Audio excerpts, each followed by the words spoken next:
Hi there, it's Anita Johnson, and just a quick request before we get started. Please rate us on iTunes or wherever you catch our podcast.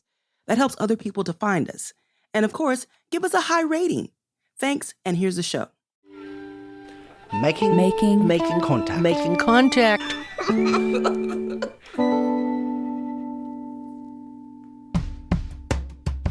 You're listening to Making Contact. I'm Lucy Kang. It's summer, and that means that baseball season is in full swing. And this week, we have a special story for you about baseball players from Venezuela and how the game can be a lifeline to community for the diaspora who are living far from home. As we'll hear, Latinos make up a significant portion of players in Major League Baseball. And to help us dive into what all of that means is Liz Rebecca Alarcon from the show In Confianza with Pulso, who brings us a story that first aired in July 2024. I'll let her take it from here. Raian Baute remembers the moment vividly. It was the summer of 2010. He was 16. The last day of a 4-day baseball tournament featuring some of the best teams from all over Venezuela. His team had made it all the way to the championship. They were playing a team from Los Salinas, near the capital, Caracas, and the game was coming down to the wire. It was the bottom of the ninth. Game tied. 2 outs, bases loaded. Había 3 hombres en base, era último inning, 2 outs. And Raian came up to bat. 4 days of baseball now came down to him.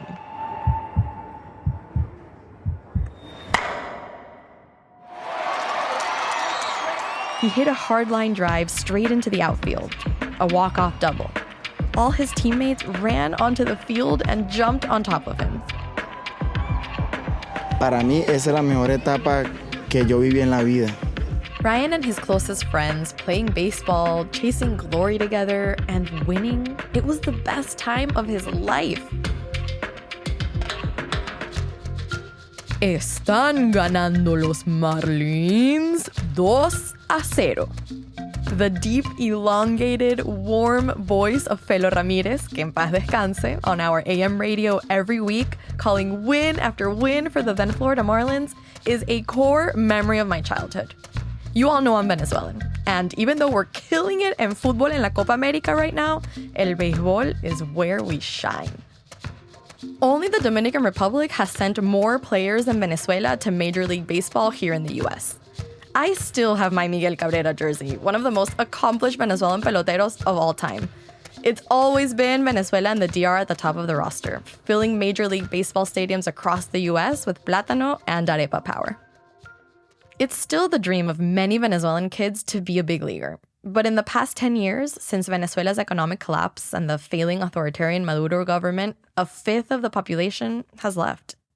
More than 1 million have fled, sometimes by foot, to Peru, including Raian. And when he arrived, he found a country that did not care about baseball. No more gloves, balls, baseball diamonds. He had to press pause on his dreams of baseball glory. But you all already know how this story goes. Giving up baseball was not an option. Today's episode is about a ragtag team of Venezuelans who are determined to keep their baseball dreams alive no matter what. I'm Liz Rebecca, and you're listening to In Confianza.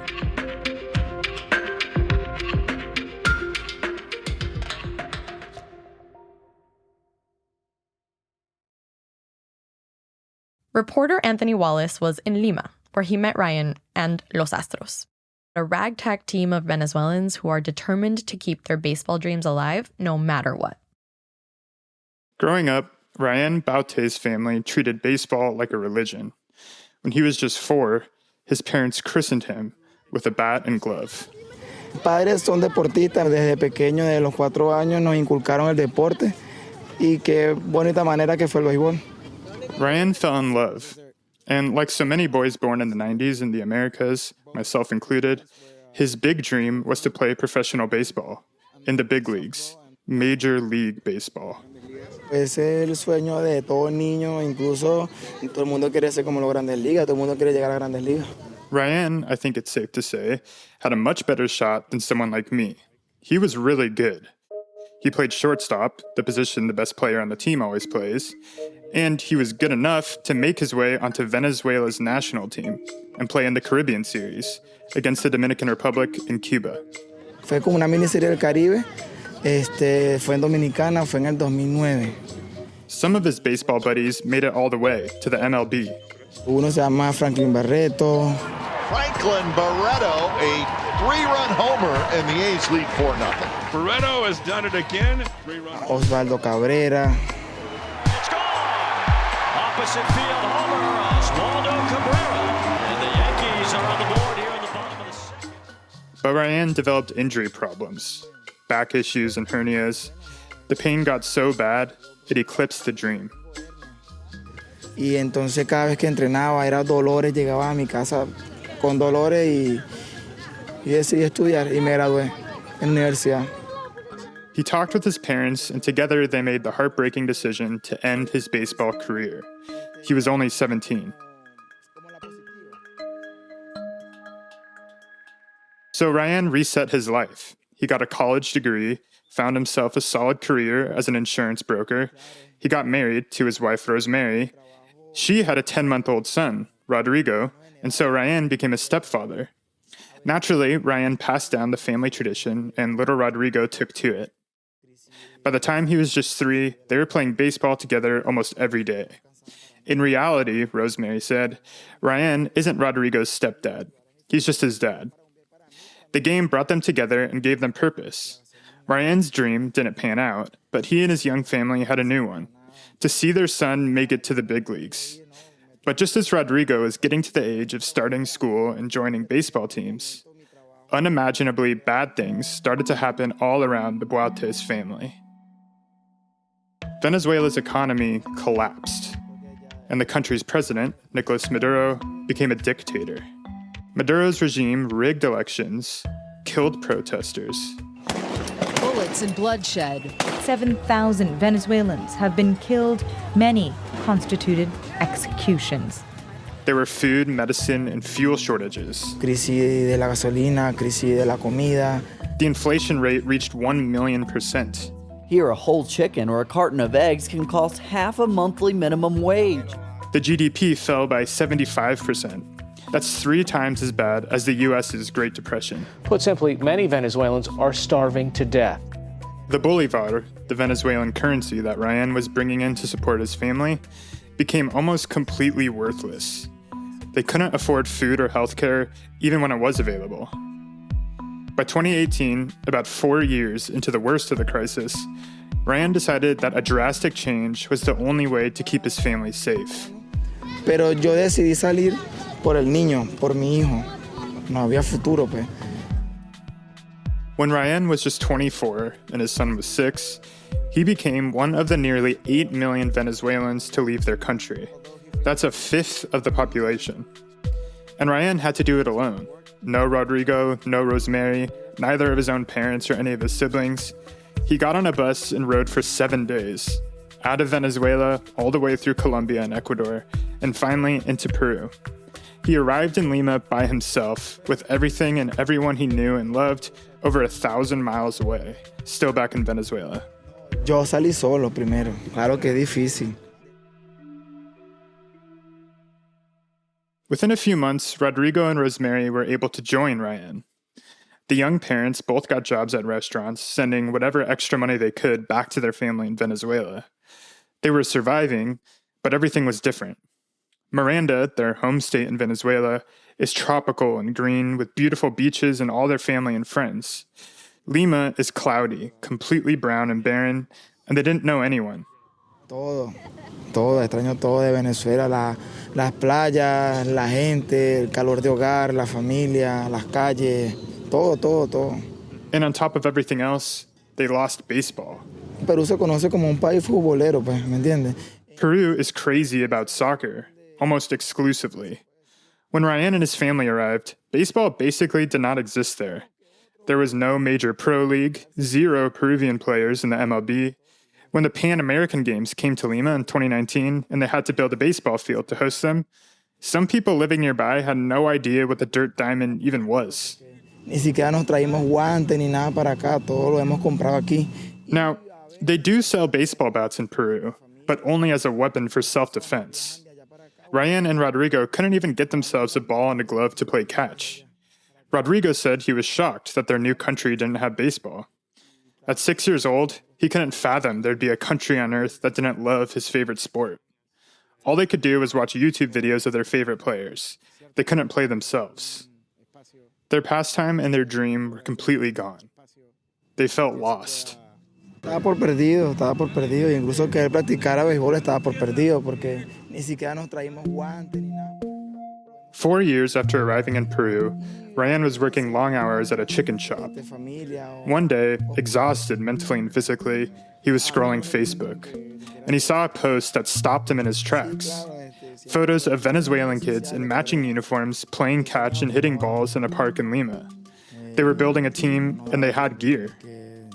The post was like a burst of hope. Baseball was suddenly right around the corner. But with his current work schedule, there was no way Raian could take Rodrigo to practice. So he made a plan.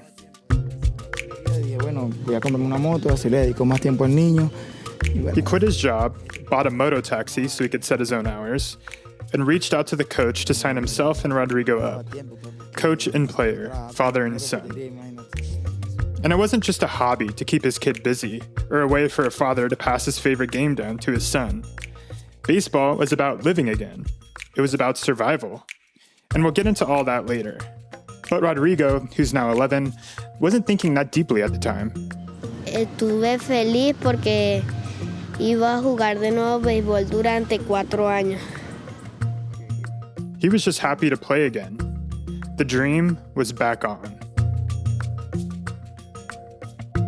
Raian and Rodrigo had finally found a chance to continue their dream of playing baseball.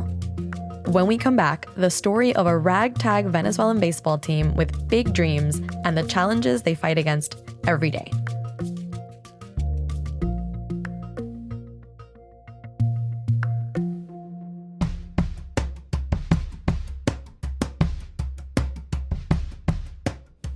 I'm just jumping in to remind you that you're listening to Making Contact. If you like today's show and want more information, or if you'd like to leave us a comment, visit us at our new website, focmedia.org.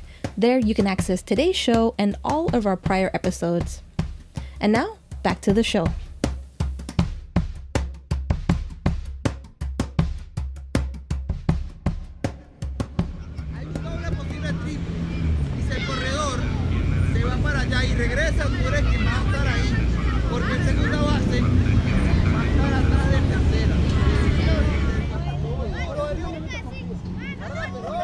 So this is Parque number 7 in Lima's Las Flores neighborhood. It's a lively Wednesday afternoon, and like they do every Monday and Wednesday, dozens of young baseball players and their families are gathering, including Rodrigo and Raian. These days, the father and son are busy playing baseball almost every day. Raian said his life is consumed completely by moto taxi work, training Rodrigo one-on-one, going to team practice, and sleeping. And this is just how he likes it. The team is called Los Astros. Actually, they call it an Escuela de Baseball. The Astros started in 2020 when the group's founder, Ramon, another Venezuelan dad in Peru, started playing with his son in the park. People saw them and they gradually attracted more players, parents, and coaches. Now they've got 3 teams and kids from ages 4 to 12, about 40 in total. It's at this big dirt soccer field complex, Parque number 7, where they practice. There's no outfield grass or backstop, just some goalposts they have to work around. They bring their own bases. Their field is in the San Juan de Lurigancho district. It takes about 45 minutes to drive there from the nicer part of Lima by the beach where all the tourists stay. And every time I've gone to San Juan de Lurigancho, I've had multiple Ubers cancel the ride when they see the destination. Too dangerous, they say. The neighborhood has been called Little Venezuela because it's home to so many of the 1.5 million Venezuelans that have moved to Peru. It's crowded and bustling.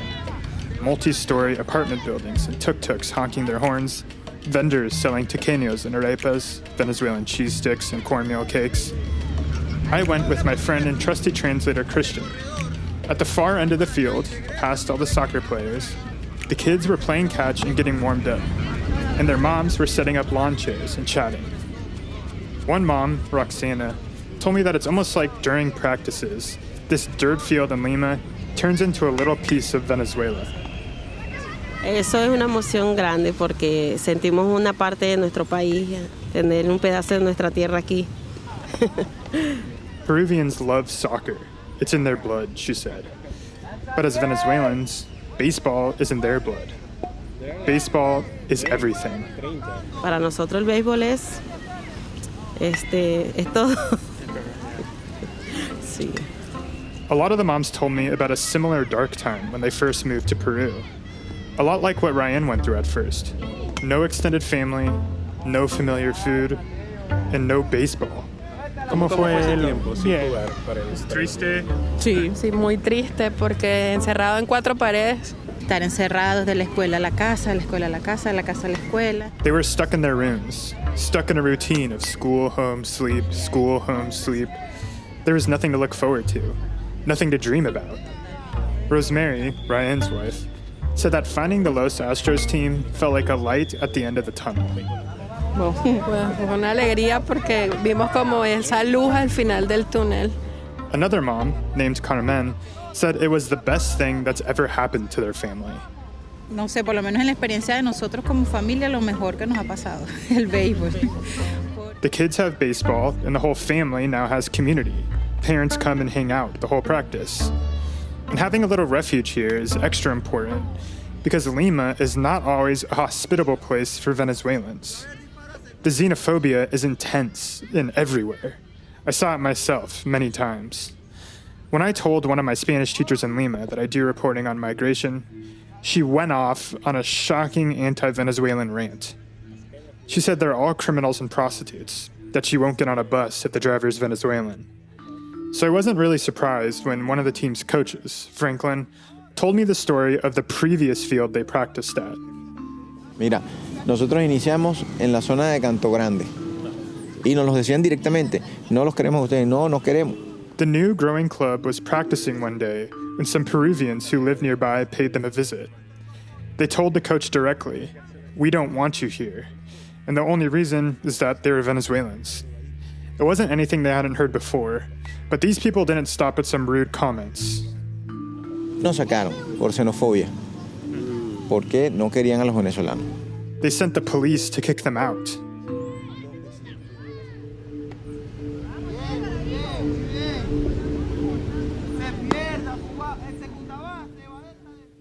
Fortunately, this field has been working out fine for more than a year.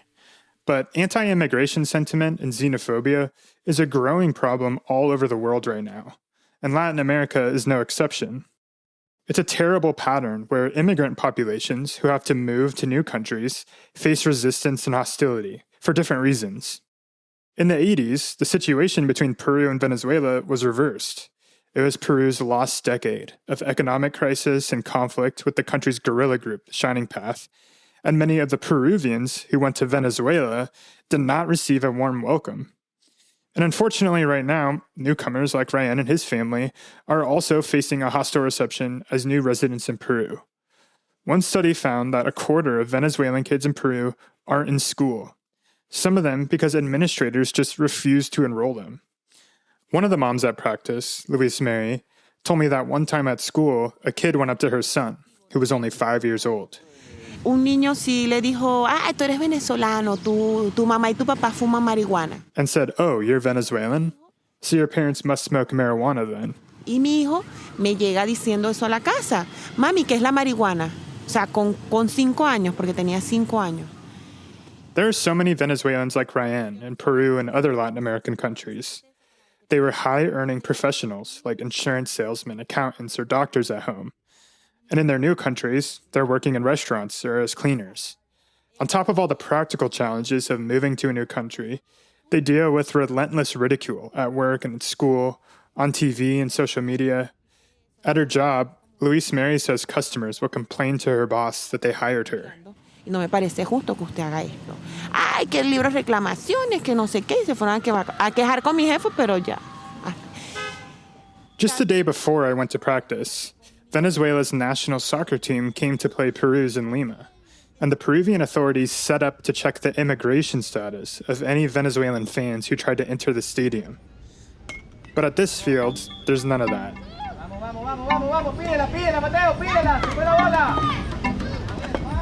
Los Astros practice gives the kids, parents, and coaches a break from the challenges of being a migrant, and it makes them all feel more at home. O sea, gracias al béisbol te sientes más en casa aquí. Sí, porque se hace lo que nos gusta, ¿me entiendes?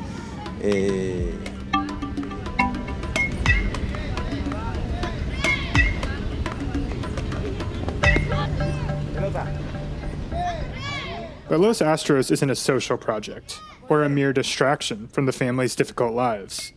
They have fun, that's for sure, but they also have a serious mission. They want their young players to make it to the big leagues. Not only would it be a dream come true, it could be a way out of poverty for the whole family. Si de verdad es lo que quieren para su futuro, plantearlo como un trabajo, la manera en cómo van a sustentar su familia. Franklin said the kids compete, not just participate. The club has connections to scouts in Venezuela that work for MLB teams. And when their most promising players get older, they graduate from Los Astros and they send them back to Venezuela to look for MLB opportunities. Ya hay equipos interesados, han mostrado su talento y han mostrado interés las organizaciones hacia ellos.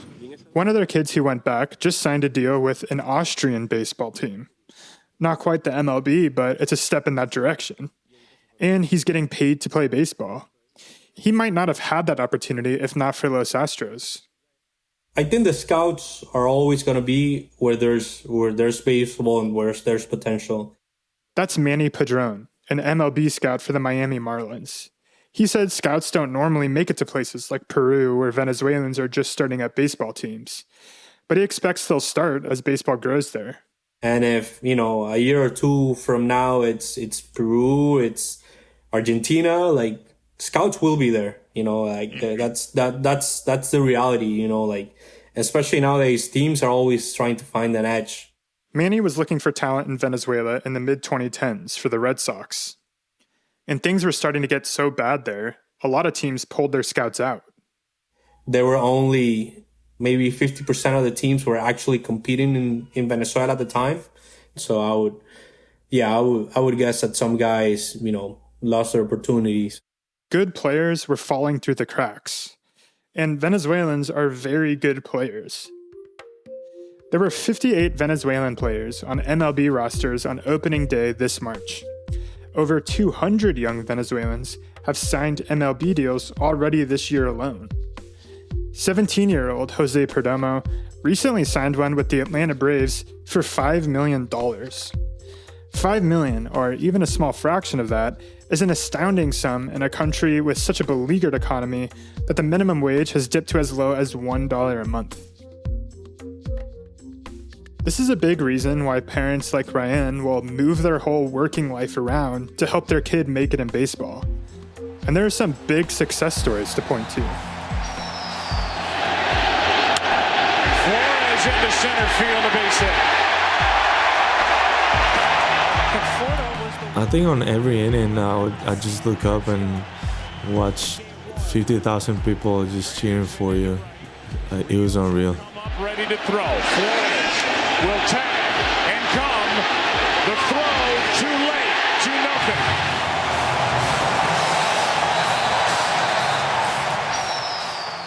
This is Wilmer Flores of the San Francisco Giants.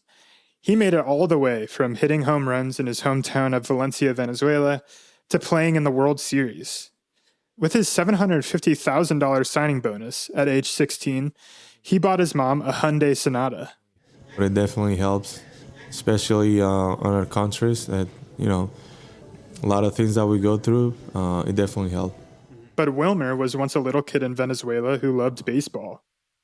I told him about the kids in Lima, and he could imagine how painful it must have been for them to lose their sport and their dream for years. It's got to be tough for those kids. I mean, I just wish they start something big over there. Because I think if you're Venezuelan, you're going to have baseball in your blood anywhere you go.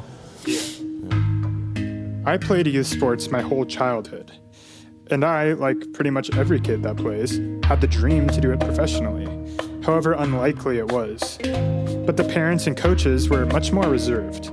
The goals they talk about are to have fun, build character, maybe get a scholarship to college if they're being ambitious. I know it's just realistic and completely logical, but honestly that always kind of frustrated me as a kid. Like, why can't you dream with me? Los Astros are different. They are all working toward that goal, and they believe it will happen. Now there are enough baseball teams in Peru to do tournaments. Thanks to the influx of Venezuelan migrants, Lima has arepa restaurants everywhere, and now baseball diamonds. Los Astros even has a Peruvian player with 2 Peruvian parents. And maybe with time, more Peruvians will pick up baseball, and this Venezuelan game and culture and people won't seem so weird in Lima anymore. They'll all fit in.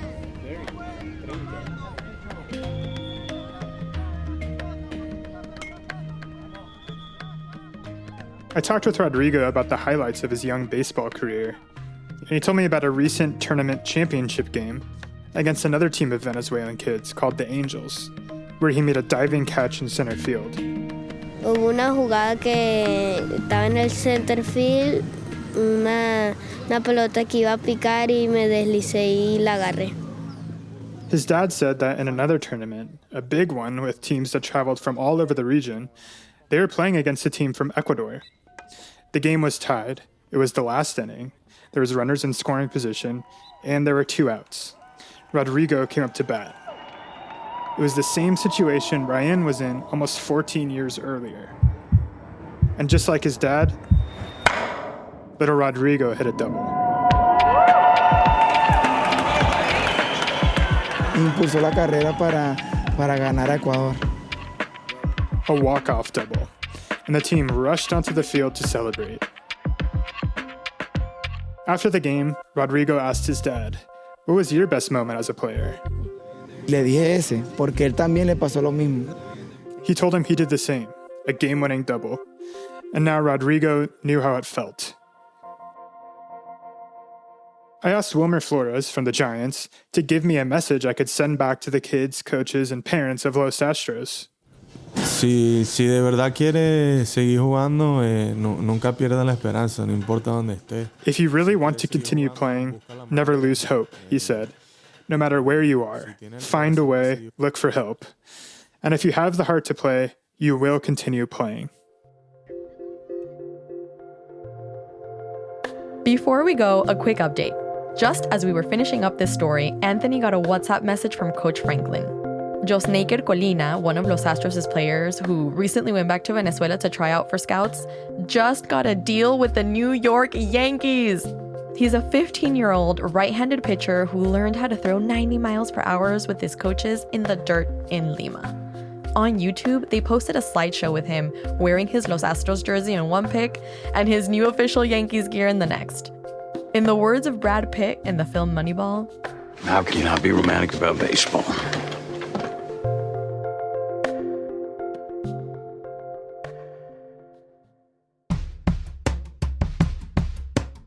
That's the voice of Liz Rebecca Alarcon from the podcast In Confianza with Pulso.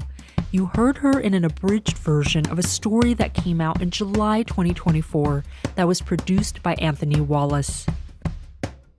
To learn more or to find out where you can hear the full piece, head over to our website at focmedia.org. And that does it for today's show. I'm Lucy Kang. Thanks for listening to Making Contact.